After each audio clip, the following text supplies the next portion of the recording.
we got our first one in the books, Laker fans. Preseason game number 1 is done, so only 5 left. If you're new to the channel, ESPN LA on YouTube, please subscribe to the channel. Monday through Friday, we're going to put up some Lakers content, some Lakers information. Of course, we'd love to have you guys a part of it. Okay, instead of me doing a full post-game recap of what happened yesterday, I want to take one item that I thought was interesting. The Lakers starting lineup.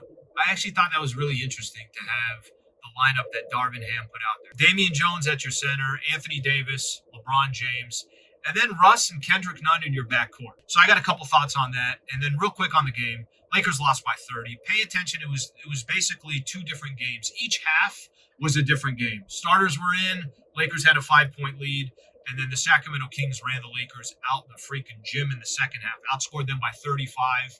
There are some things that I'd pay attention to, but for the most part, pay attention to that first half. That first half gives you a much better perspective of what the Lakers are trying to be. And a lot of those guys that were playing in the second half probably will not get big-time minutes. Okay, so on the starting lineup. The starting lineup for me, if you guys have remembered, we've done this before where we talked a little bit about the backcourt specifically. I don't like that mix of Kendrick Nunn and Russ, and I'm going to tell you why. It's not that I don't like those 2 players, and it's not that I don't think those 2 players can succeed. Did you guys look at the Lakers' depth? Who comes in off the bench and runs the offense and tries to get you buckets and is a key piece? I have a lot of worry and concern about the Lakers' depth. I know Lonnie Walker didn't play yesterday. Troy Brown Jr. didn't play. Dennis Schroeder is still trying to get his visa figured out, and he's trying to come back. So Lakers got some help coming.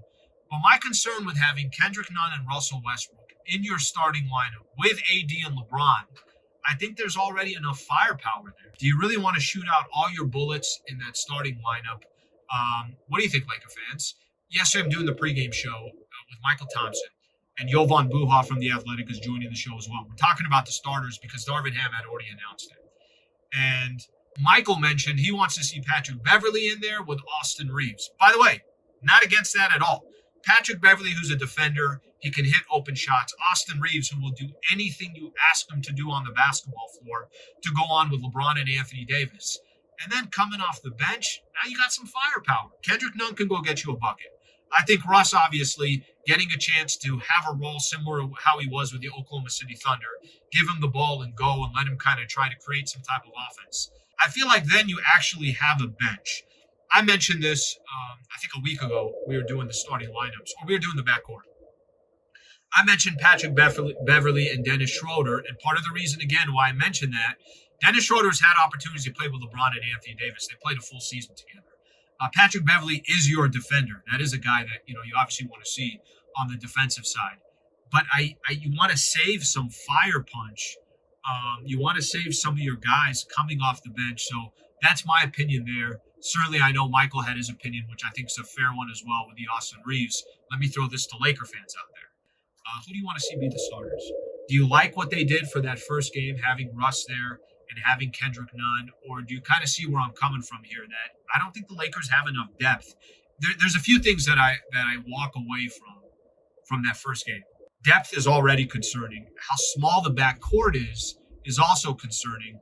You don't really have wings and your backcourt players with real size. I think there was a moment yesterday where Juan Toscano was suited up at the 4. So it just kind of shows you that size really isn't there.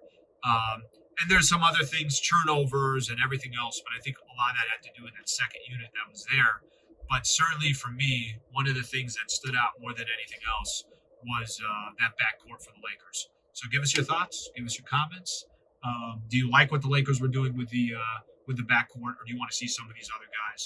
Also, feel free to throw in there your overall thoughts on the Lakers' first preseason game, things you like, things you didn't like, and of course, please subscribe to the channel. So ESPN LA, YouTube, we're streaming a lot of our shows now. I'm doing Lakers Talk Daily on there as well. So feel free to be a part of the show. I will be back tomorrow. We'll talk Lakers basketball. We'll preview a little bit of the Lakers and the Suns in their preseason game as well. Laker fans, have a great rest of your day.